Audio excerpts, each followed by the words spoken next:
Сённяшняму герою тэлебудкі пагражае да 12 год турмы у цяперашняй Беларусі за тое, што на чэмпіянаце свету па хакею ён замяніў часовы беларускі сцяг на сапраўдны. Мартин Стакіс, мэр Рігі, і яму неабыякава тое, што адбываецца ў Беларусі.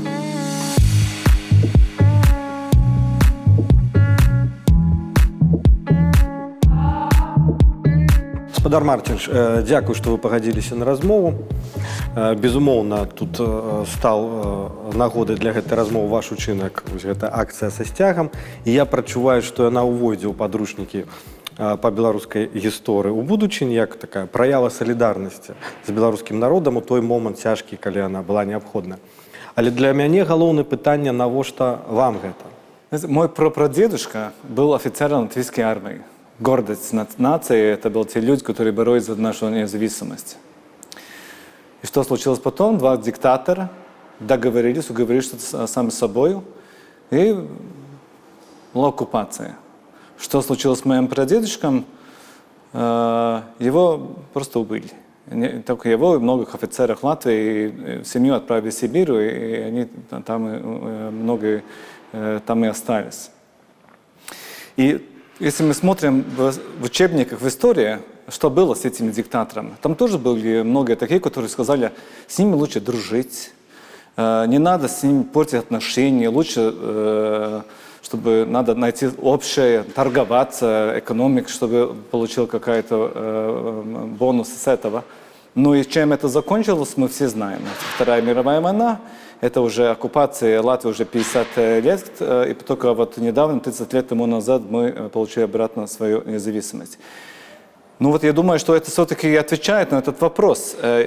Если мы видим, что диктатор делает то, что неприемлемо свободному миру, мы не можем молчать. И много себе задавал этот вопрос, что бы я делал, может быть, и что мне надо было делать. Конечно, я бы мог просто написать в Твиттере, что это неприемлемо, что кто-то крадет наши самолеты нашими гражданами, что мы очень осуждаем такую... Ну, я знаю, что это ничего не дало бы.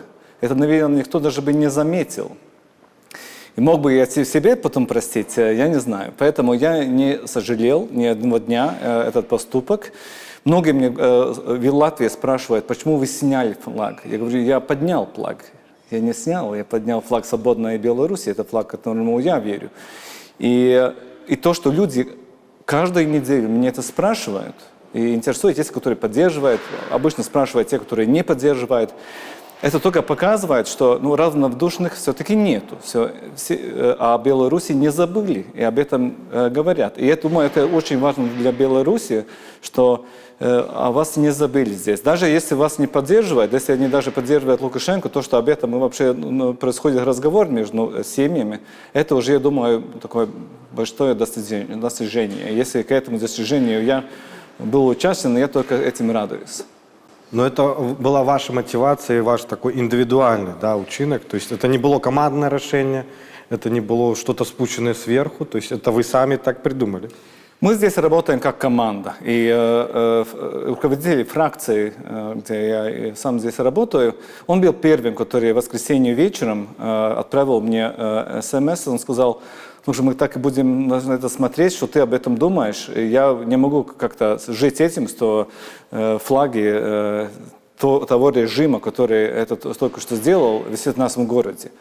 Я говорю, все, понял, я чувствую то же самое, работаем. Понедельник утром, это у меня самый сложный день, там митинг за митингом, я сдал, мы всегда начинаем своей командой, я говорю, слушай, вот такое дело, надо что-то делать, я думаю, что этот флаг там не должен быть. И это уже моя команда, которая и созвонила с Министерством иностранных дел, которая сделала контакты и белорусами, которые живут здесь в Латвии, чтобы получить этот флаг. Так что, можно сказать, это все-таки был работа всей команды. И я предоставили этот флаг Беларуси, так? Да, это был их флаг, и потом им отдал этот отдали назад. Не в самой лучшей кондиции, но они все равно были рады, что они могли так помочь самим флагом. Вы разумелі, што гэта будзе дыпламатычны скандал, што будуць высланы паслы, што гэта прывядзе да нейкіх вось такіх наступстваў, да, складаных для вас, як там грамадзяніна Латвіі, так і для Латвіі, як усёй краіны? Нет, конечно. И поэтому я сам был уверен, что Рижский город не должен, конечно, принимать решение один, которые уже касаются международной арены. Да. Поэтому мы это делаем вместе с министерством. И я думаю, что министерство очень хорошо понимает, какие могут быть следующие шаги. И не буду скрывать, что, наверное, для кого-то это была, это реакция сюрпризом, но уже давно все поняли, что Лукашенко такому умом не понять. Да, он делает все как-то, принимает решения по-другому. Но то, что будет санкции, это уже всем было все равно ясно. Потому что в таких ситуациях Евросоюз все-таки все это санкции делает, но поскольку уже последние 3 года наше экономическое сотрудничество между Латвией и Белоруссией все время шло только вниз, я не могу сказать, что потери были огромными.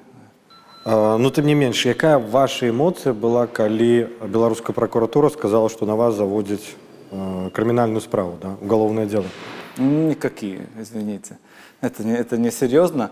Может быть, когда меня назвали персоной нон грата, и мне уже тоже не разрешено ехать в Россию, это уже было что-то, да? Но это связано, так? Это связано, да, это связано с этим. И, так что, это уже как-то интересно. Но, конечно, сейчас, когда я буду планировать свой отпуск и так далее, я, наверное, в ту сторону... На Браславские озера не поедете? Наверное, не поеду. А вы ведаете, колькі год турмы вам пагражае Беларусі? Как я понял с прокуратуры, минимум 5 до 12. До 12, да. И вам не страшно, то есть то, что вы, в принципе, признаны таким злочинцем, криминальником, да? То есть... Если это мне говорит диктатор Беларуси, для меня это больше комплимент тогда.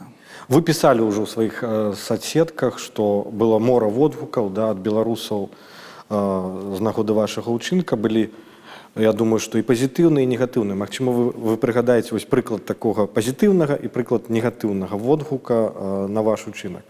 Об этом не беспокойтесь, потому что каждый политик к этому привык. Я политик только недавно, и для меня это был шок, может быть, 3 года тому назад, но не сейчас. И каждый день такие письма получаю, не только с граждан Беларуси и России, но и здесь и местных. Это нормальная такая, рабочий день политика. Есть кому ты очень нравишься, есть кому безразлично, и есть те, которые тебе всегда будут критиковать, и ты им никогда не будешь приемлять. Что самое хорошее, что самое приятное для вас? Вы написали про эту акцию вам. По-моему, не было 40 000 комментариев. И есть, по-моему, только один человек, которого я знаю, кто прочел всех их. И это был мой сын. Сколько ему? Ему сейчас 16. И при этом он не понимает на русском. Так что он еще с транслейтером выучил работал. русский язык заодно. И он сделал хоть такой сборник. И, конечно, приятно, когда тебя называют смелым. Потому что я считаю, что смелость – это самая главная черта характера человека. Выше всех, я считаю. И я всегда очень... был в восторге о смелости Беларуси. Если те герои, которых были дубинками, меня никто никогда не был дубинками, меня называют героем, для меня это, конечно, что-то. Вы показывали в соцсетках, что белорусы Риги вам дали какое-то гоноровое посвящение громадянина Беларуси, да, какой-то типа паспорт, что это было? Да, паспорт свободной Белоруссии. И такие паспорты, я знаю, есть. Я очень горжусь этим паспортом. И это был очень приятный сюрприз, да. Ваши оппоненты зрабілі нават акцию под хэштегом «Стакис начни работать», намекаючи на то, что вы занимаетесь не тем, как вы успрыняли это, и что вы отказываете людям, которые критикуют вас за то, что вы здымаете, поднимаете стяги, а не занимаетесь проблемой города. Пусть меня критикуют за то, что я делаю. Самая плохая критика, которая может быть, что ты ничего не делаешь. Если кто-то мне хэштегом написал, что ты перед выборами же поддерживал Беларусь, и после выборов больше это не делаешь, вот за эту критику мне реально было бы стыдно. Но за критику, что я делаю, при этом никогда не скрывая, что я поддерживаю позицию Беларуси, для меня это не критика. И, конечно, тут надо понять и фон этого, потому что 12 лет здесь, в этом городе, в этом помещении Русской Думы правила другая партия. Партия, которая, у кого был даже договор с Единой Россией. И я тот символ, который не только поднял флаг свободной Беларуси, но и снял этот режим, который тут 12 лет был. Так что тут этот фонд тоже очень важен. І ви думаєте, ваша акція з стягом, вона дала вам, як політику, більше бонусів, да, чим мінусів? Не знаю и не важно. Я не карьерный политик, если можно так сказать. У меня хорошо то, что я могу жить и без политики, поэтому я могу делать все свободно, как я считаю правильно. И если я буду еще какой-то один срок мэром города Риги, то я думаю, это будет не из-за флага. Это будет из-за того, будет ли лучше улицы, лучше парки и вот эти другие хозяйственные вопросы, которые людям реально интересуют. И те, которые против этой акции, они никогда не голосовали, меня не будет, наверное. И те, которые за, они уже всегда были мои друзья. Так что я думаю, это не минус, не плюс. Ну, в принципе, чиновник сам по себе – это человек таки залежный, и он подначаленный комусь-то, чомусь-то. А вы личите себе человеком свободным при этом? Ну, я не чиновник. И здесь в Латвии это очень отделено. Чиновник и политик. У политиков другая роль, и у чиновников другая роль, и мы не вмешиваем их вместе. Это очень важно для нас. То есть, например, чиновники, они обычно не связаны ни одной с политической партией. Если это они и делают, это мы одобряем, но это точно для них не плюс, больше даже минус. А как политик я отвечаю только перед своими избирателями. Никто не может меня уволить, как только они, и только тогда, когда будет следующий выбор. Но при этом вы отчуваете себя свободным у своих деяниях, своих учинках, в этих акциях, да, то есть? Да и нет, потому что, например, я забыл сказать еще одну важную вещь. У меня есть еще и 3 заммстителя мэров, да. И у нас тоже, я помню, понимаю, эта акция была, если я не ошибаюсь, в 2 дня, в час у меня всегда встреча с ними. И я им тоже рассказал, что я собираюсь делать, и они сказали, мы тебя поддерживаем. То есть я всегда, у меня нету 51% здесь, так что я должен иметь в виду, что делают другие, что думают другие мои коллеги, и все-таки я всегда нахожу какой-то компромисс или по минимуму даю им информацию, что я собираюсь делать. А были те, кто отговаривал вас вот от этой акции? Не в коалиции, конечно, только в позиции. Угу. Ну, як політик так само. Для політика, мені здається, уластивий такий цвярозий політичний розлік, а не емоції, да? Потому что вот в этой акции, мне здається, шмат эмоций. Наколькі это может уживаться разом, это разлик и эмоции? Вот я только что вернулся с Нью-Йорка, был в учебах, и я очень всегда восхищаюсь, как свои спичи говорит политик Америки. Они всегда начинают с себя, почему мне что-то важно. Потом они переходят к тому, почему это важно всем нам. И 3-я часть уже, почему сейчас надо работать и делать что-то сейчас, нельзя. И я думаю, что и в этой акции мы можем все эти 3 элемента. Это было важно для меня. Я получил поддержку своих коллег, которые, и они дали мне это добро, что это важно нам всем, нашей демократии, нашим ценностям, кому вообще мы верим, за что мы боремся. И 3-й это уже был шаг, чтобы делаете вы. Например, мы знаем, что в нескольких странах тоже была такая же акция, где подняли свободный флаг Беларуси. Так что не расчет, не эмоции. Ясно, и, как я уже говорил, если Министерство международных дел сказало бы категорически нет, мы, наверное, придумали что-то другое. Ну, что-нибудь придумали бы. Что-нибудь придумали бы. Гэта вельмі прыгожы жэст, гэта вельмі прыгожая акцыя. І, в прынцыпе, яна нагадвае тое, што рабілі беларусы падчас пратэстаў. То есть яны рабілі нейкі перформанс, да? То есть яны мірна даказвалі, што яны маюць права на свой голас. Але ці можна гэтымі прыгожымі жэстамі памяняць сітуацыю і убраць диктатуру? Это хороший вопрос, и я не вижу нигде одинакового сценария. Да? То, что происходило в Латвии, это наверняка не произойдет в Беларуси и наоборот. Ну, мы восхищались акцией, например, когда протестующие, когда они поднимались на лавочку. Ага. Да, они сняли обувь. Да. Ну, мы такие нюансы видим, и это нам что-то говорит. Латыши бы не сняли? Наверное, нет. Ну, наверное, поменять режим можно только тогда, когда есть какая-то критическая масса людей, которые в это верят. И я думаю, что в Беларуси критическая масса есть, которые хотят перемены. Но как эту массу поднять так, чтобы она была бы готова еще раз выйти 300, не знаю, 500 000 людей на улицу, это, конечно, вопрос, который мне ответа нет, потому что вы реально уже многое что попробовали. Ну, вас здзівілі беларусы вось тады летом, осенью 2020-го? Удивили, потому что, наверное, мы бы не удивлялись. Это был, например, 1993 год, или 92 или 91, когда мы боролись за свободу, потому что это уже как-то...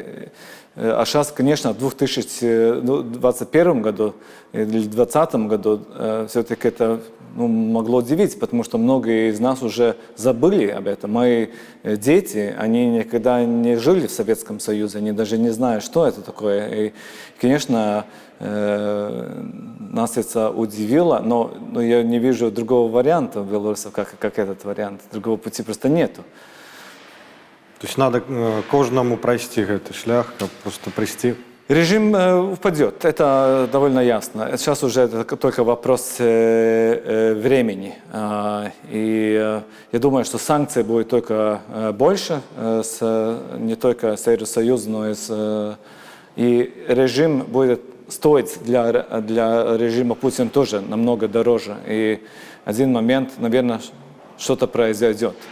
Но когда и что, я пока не могу сказать. А вас, в принципе, не звязывае ничего с Беларусью? То есть у вас нема там коронёў, там не пересекались с семьи? Нет. А были вы в Беларуси часто? Я никогда не был в Беларуси. Единственное место, где я встречался с белорусами, я сам пою в хоре, и я знаю, что многих международных конкурсов есть хоры из Беларуси и очень хорошего уровня. То есть вас треба будет запросить в гости, потому что, да, оказывается... Ой, я очень надеюсь, что один день я смогу приехать. При этом у меня есть друзья, которых я знаю по бизнесу.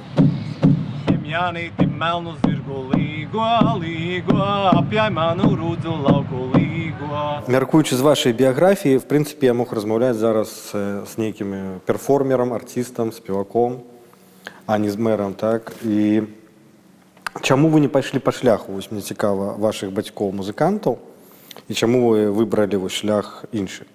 Ну, кстати, моя мама 5 лет была министром благосостояния, так что я могу сказать, иду по профессии моей семьи. Но это пример мамы или все-таки нет? Мне всегда интересовала политика уже с времени школ, но что я знал на 100%, что я в политику пойду только когда, я буду независим, то есть я могу сам, как сказать, оплатить за свою компанию. И я хочу быть свободным и в этом. И второе, когда у меня будет какой-то опыт жизни и уже набран. И третий, наверное, вариант, когда я реально вижу, что что-то надо менять. Например, вот в Риге, эти 12 лет, которые мы жили перед этим другим политическим руководителем, я не был доволен, как развивается Рига. И когда ты недоволен, у тебя есть пара вариантов. Остаться недовольным или что-то менять. И если я вижу, что это моя миссия сейчас что-то здесь поменять и показывать, что можно быть иначе, то я иду как миссию и делаю. тым не менш вы пайшлі таксама часткова і па шляху бацькоў і заснавалі, наколькі я разумею, хор. Вот расскажите трошки про яго. Каждые 5 лет я обновляю свои взаимоотношения с моей страной, Латвией. И это когда происходит этот большой праздник песни. 15 тысяч людей стоят в хоре в нашем большом эстраде, там 10 тысяч еще танцоров и так далее.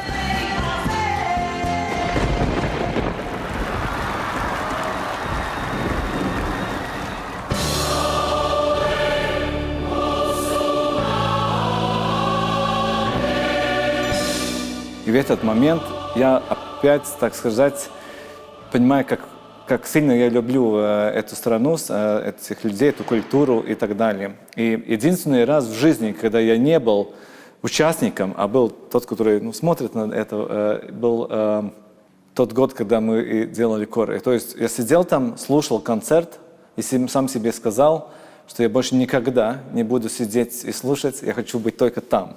Потом мы начали задавать друг другу вопросы в семье, с друзьями, какой план, что делаем, потому что мы всю жизнь были в каких-то хорах, но был какой-то момент, когда не был. Поскольку моя сестра руководит хором, муж ее руководит хором, и все мои родственники, друзья, дружит музыка, так сказать, мы решили сделать свой хор.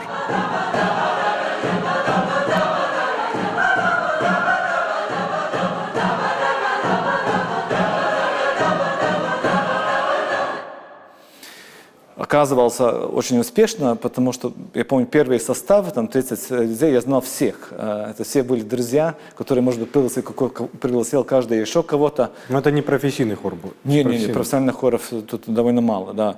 Ну и моя сестра, ее муж был первый руководитель этого хора, и так это все пошло, и так и сейчас это один из топ-10 хоров Латвии.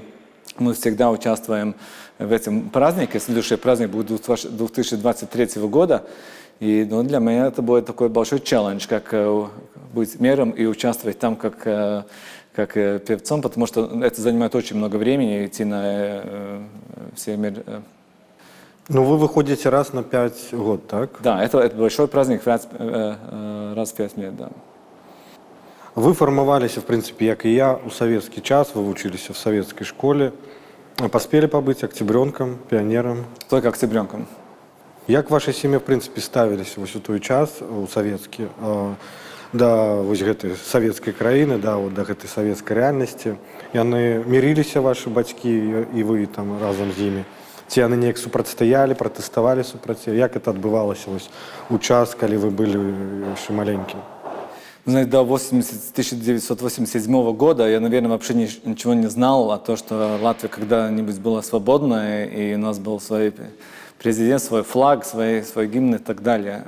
И в нашей семье об этом очень много не говорили, боялись, наверное. Но как-то внутри мы все всегда чувствуем, что все, что происходит, это не настоящее. И, конечно, уже 86-й год, 87-й год, когда уже начались первые такие wind of change, да, в Латвии, когда уже люди уже больше об этом начали говорить, всем было ясно, да, что мы хотим что-то другое. И только потом, например, я узнал насчет своего прапрадедушка.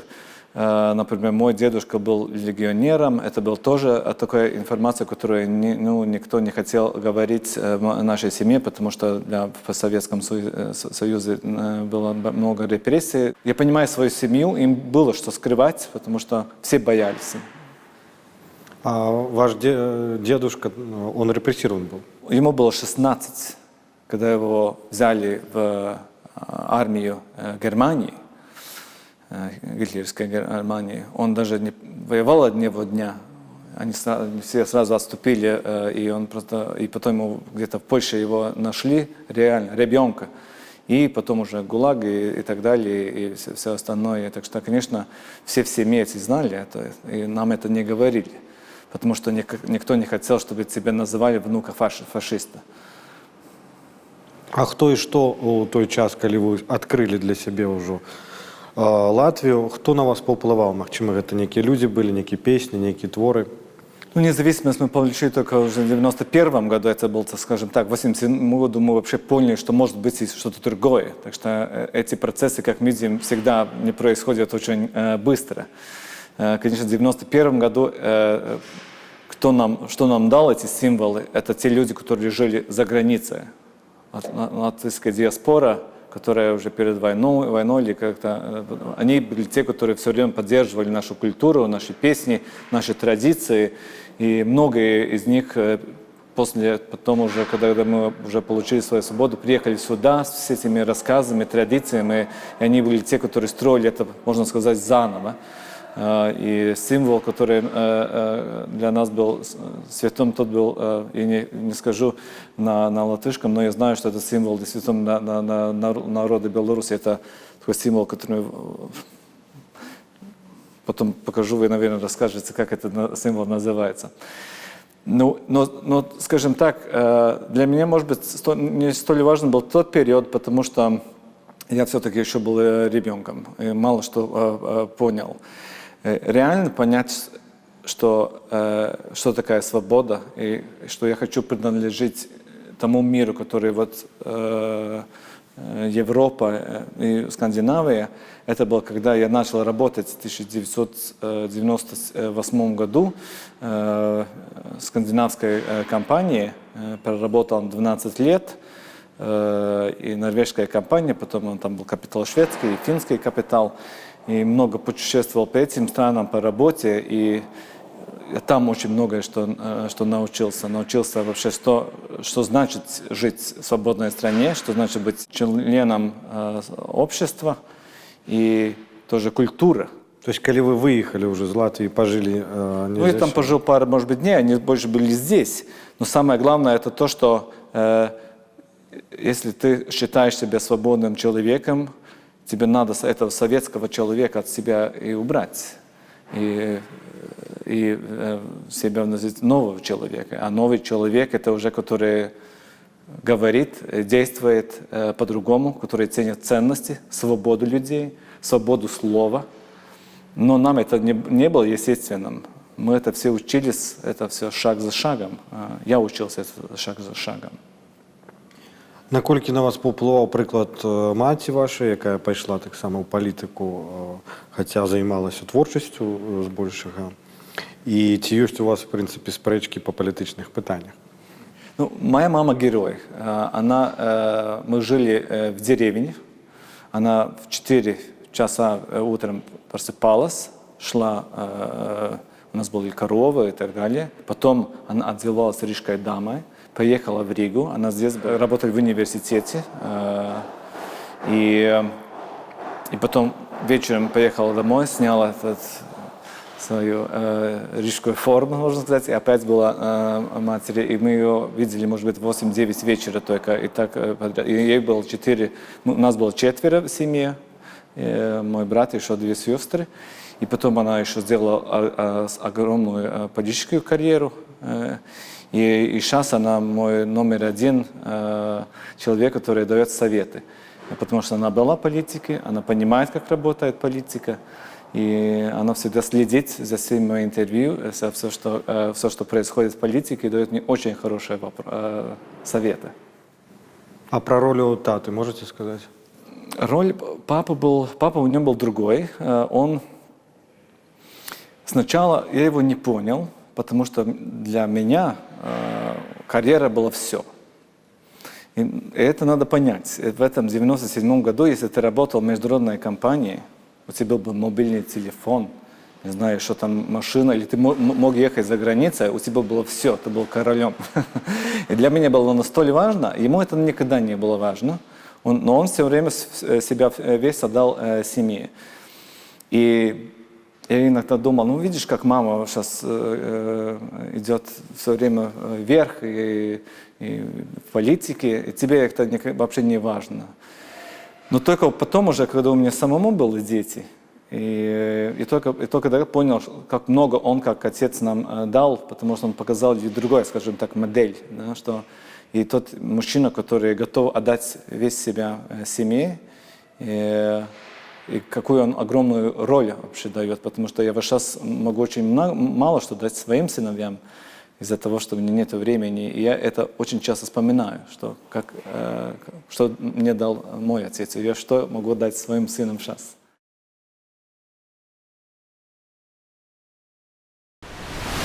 Вярнуся да вашага прыгожага жэста са сцягам. Гэта было безумоўна крута, але гэта акцыя скончылася. Ці ёсць працяг у гэтай вашай беларускай гісторыі, гэтага беларускага сюжэта? Да, мы написали наше правительство письмо и указали 3 вещи, которых надо сейчас правительству поменять, чтобы облегчить жизнь тех людей, которые сюда хотят переехать. И поскольку сейчас министр внутренних дел из моей политической партии, нам уже намного легче говорить и показывать, что в Латвии законодательство не очень-то открытое к людям, которые хотят сюда приехать. Так что я вот сейчас это вижу как свою одну миссию. Ну, надо, конечно, понять, что слоны не бегают, и все изменения законодательства всегда занимают много времени, но хоть поддерживать этот вопрос все время актуальным, я думаю, что это вот моя миссия. И второе, это, конечно, тем, которые тут сюда приедут и приедут в Ригу, как мы можем им сюда здесь помочь. У нас есть новый такой центр жителей, который, где ты можешь идти и сказать свою проблему, и тебе поможет эту проблему решить. И мы насчет этого центра договорились, что они, скажем так, будут те, которые поможет тем, которые здесь живут, найти там школу, какие-то, не знаю, помочь документам и так далее, и так далее. Так что, ну, это 2 такие основы, где мы сейчас работаем. Но это не такие большие акции, это уже такая ежедневная работа. Ну так, яна вельмі патрэбная. Ну вось афіцыйны Вільнюс, Літва, яны адразу адкрылі дзверы для беларусаў, то есть першых дзён, да. Прыехала больш за 10 000 беларусаў у Літву. Наколькі вось вядомая гэта інфармацыя. Ёсць інфармацыя па Латвіі, па Різе, да? Наколькі шмат беларусаў і як да іх ставіцца, потому что пра салідарнасць вядома у Латвіі, але невядома ўсё ж такі, наколькі адкрыты яны для прыёму канкрэтна людзей.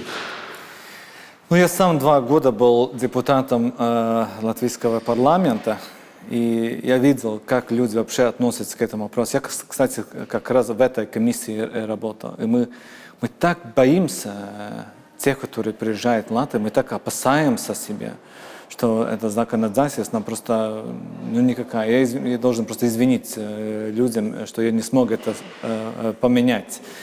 И, к сожалению, эти консервативные идеи, никого сюда не пускать. Они находят, скажем так, тех, которые, может быть, не решили этот вопрос. И вот сейчас вот эта акция, которая идет, это гибридная война на границе, да, когда это, конечно, не очень этому помогает. И очень трудно убедить политиков, что мы должны свою эту официальную политику поменять. Ну, наверное, когда-то это закончится, мы, наверное, опять сможем к этому вопросу меняться. Вот литовцы, они как-то насчет этого всегда смотрели по-другому, не так уж боялись, и экономически они очень из этого выиграли. И это был один из моих тоже основных месседжев для нашей прессы, что это для нас, для нашей экономики очень, потому что нам нужны эти таланты. Мы хотим, чтобы эти люди здесь жили. Они очень много могут дать нам как государству. Я сам тоже встречался с многими предпринимателями, чтобы уговорить их, чтобы переставить этот бизнес, чтобы они не ехали в Литву или в других странах Европы, но как раз здесь, в Латвии. Ну, к сожалению, наши результаты не так уж блестящие, но что-то здесь, конечно, происходит. Мы суседзі, так? То есть паміж намі няма іншых краінаў, але тым не менш мы мала адзін пра аднаго ведаем. Ну і я думаю, што вядома чаму. Я думаю, што з нашай ўсё ж такі боку як бы ёсць праблема. Але ці ёсць у вас ідэі, як гэту сітуацыю вырашыць у перспектыве? Ну, поскольку я сам с семьей, которые очень любят культуру, песни, тогда я думаю, что это ключ для всего.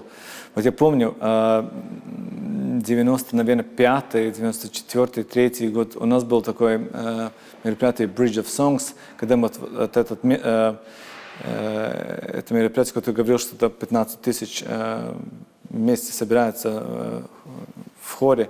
Это было все 3 страны Прибалтики. Мы 1 год был в Латвии, 1 год в Литве, 1 год в Эстонии. И мы изучали песни друг друга, потому что ты должен знать вот эти программы и так далее. Я думаю, это очень много чем помогает. И через песню, ты можешь свои рассказы очень хорошо рассказать, через культуру, через это. Так что думаю, это первое, что нам надо будет сразу сделать, это обмен, скажем так, культурой.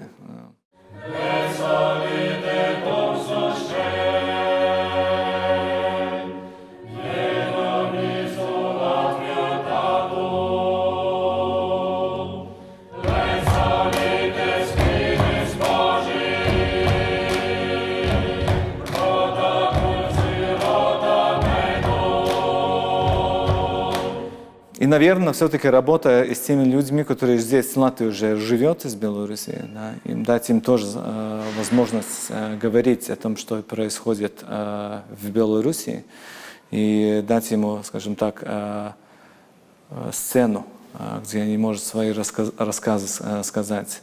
Это, думаю, тоже очень важно. Я смотрю, что вот сектор как раз non-governmental сектор, NGOs, они очень успешно в этом работают. Ясно, что вы в Беларуси не были, вы уже сказали про это, але по ваших назираннях, наколькі подобные и наколькі адрозныя белорусы и латыши? Ну, я очень горжусь тем, что я латыш. То, что только 1 миллион людей в мире говорит на моем языке, это, я думаю, уникальное что-то. Но, знаете, я помню, я когда-то сделал тест, который говорит, какой у тебя DNA. Я помнил, что 95% мы все одинаковые, мы все из одного района, у нас такой микс крови, что никто даже, ну я не могу себя называть коренным или чистым латышом, или никто не может сказать, что он чистый Беларусь, и чистый Литов и так далее. Так что мы, 95% наш ДНК похож всем нам. Так что если мы когда-то говорили, что нас 3, Литва, Латвия, Эстония, я думаю, что скоро, через 2-3 года, нас уже будет 4. И вы на 100% может быть уверены, что все 3 страны вас сразу поддержат. И это будет очень важный момент для Беларуси. Вы сказали, что ганаритесь тем, что размаўляете по-латышску.